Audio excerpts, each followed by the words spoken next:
ఆయన జనరల్ గా ఎవరైనా చెప్తే వినేటువంటి అలవాటు లేదు అనేది వైసీపీ అధికారంలో ఉన్నప్పుడు కూడా వాళ్ళ పార్టీ నాయకులు చెప్పినటువంటి విషయం మనకి. అలాగే అధికారంలో నుంచి బయటికి వచ్చిన తర్వాత కూడా ఆ పార్టీల నుంచి బయటకు వచ్చిన వాళ్ళు కూడా చెప్పినటువంటి విషయం మనకి క్లియర్ గా.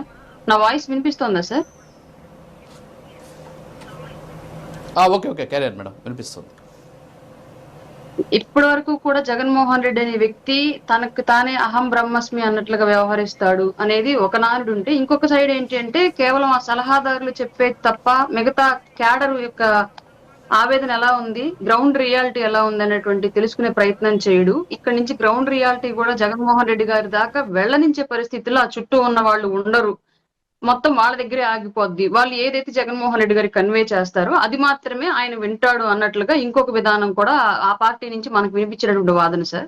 మొదటి ఇంకోటి ఏంటంటే ఇక్కడ స్వతహాగా జగన్మోహన్ రెడ్డి గారు రాజకీయాల్లోకి వచ్చిన తర్వాత ఈ చంపడాలు, పులివెందుల పుల్లు సింగిల్ గా రావడాలు, కేంద్రాన్ని ఎదిరించాడు, ఇలాంటి ఎన్నో అంశాలంటే రాజకీయంగా ప్రజాస్వామికంగా మనకి ఏం కావాలో వాటిని కాకుండా ఒక టైప్ ఆఫ్ సినిమా ఎలివేషన్స్ తీసుకొచ్చి వాటిని మాత్రం ఇక్కడ ఇవే రాజకీయాల అవసరం, ఇవే రాష్ట్ర రాజకీయాలకి రాష్ట్ర యువతకి అవసరం అన్న స్థాయిలో ప్రచారం చేసినటువంటి విధానం వైసీపీ పార్టీ నుంచి ఆంధ్రప్రదేశ్ రాష్ట్రం నేర్చుకుందని చెప్పడంలో ఎలాంటి సందేహం అక్కర్లేదు. అలాగే ఆయన చేసేటువంటి పరామర్శలు కూడా క్లియర్ గా హంతకుల్ని, దొంగల్ని, గంజాయి బ్యాచ్ ని, చైన్ స్నాచింగ్ బ్యాచ్ ని ఇట్లాంటి వాళ్ళని ఎంకరేజ్ చేయడం, గత 5 ఏళ్ల పాటు కూడా మనుషులను చంపి డోర్ డెలివరీలు ఇచ్చిన వాళ్ళని వెంటేసుకు తిరగడం, మీడియా ముందుకొచ్చి వ్యక్తిగత హననానికి పాల్పడుతూ ఇష్టారీతిగా బూతులు తిట్టిన వాళ్ళకి మంత్రి పదవులు ఇవ్వడం, ఇట్లాంటి ఎన్నో అంశాలు క్లియర్ గా ఆయన యొక్క మానసిక విధానం ఏ విధంగా ఉండిద్ది, ఆలోచన విధానం ఏ విధంగా ఉండిద్ది, అతను ఎట్లాంటి వాళ్ళని ఎంకరేజ్ చేస్తాడు అనేటువంటి